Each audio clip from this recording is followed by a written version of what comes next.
Остане ли? Добре.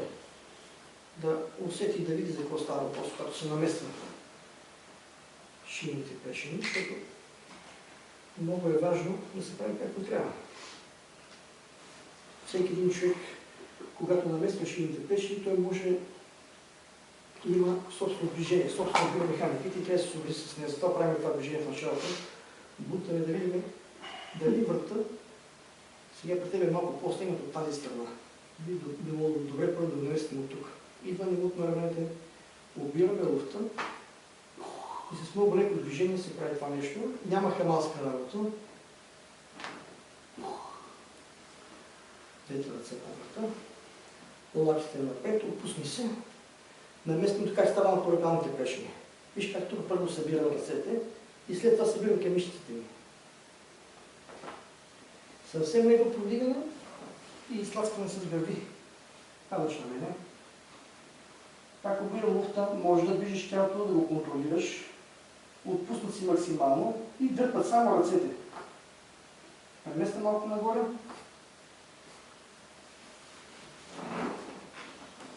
Ето ги ломбалните прешни, хващам тялото, то е изправено. Стискам хъбващата коса и всяка видящата става отзад. Обираш луфта и намесваш. Ляската добре тук. Това е за сега. Благодаря за вниманието.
Можете да остане.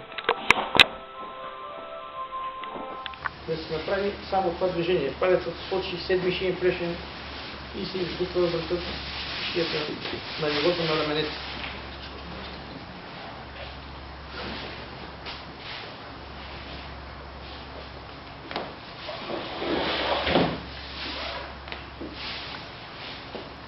Наместване на горните орекални прешени, като се пръстите. Изтегляте към вас, лицо към вас и тласкане с гърди. Долу ръцете. Наместване на ломбални и корекални прешени. Пациент е пусне към вас. Изтегляте, отбирате луфта и има дърпане само с ръцете.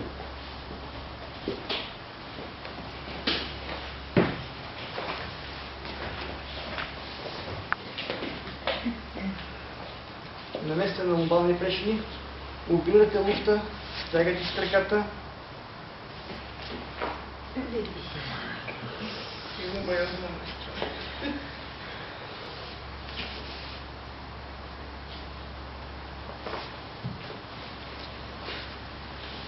Това е, което може.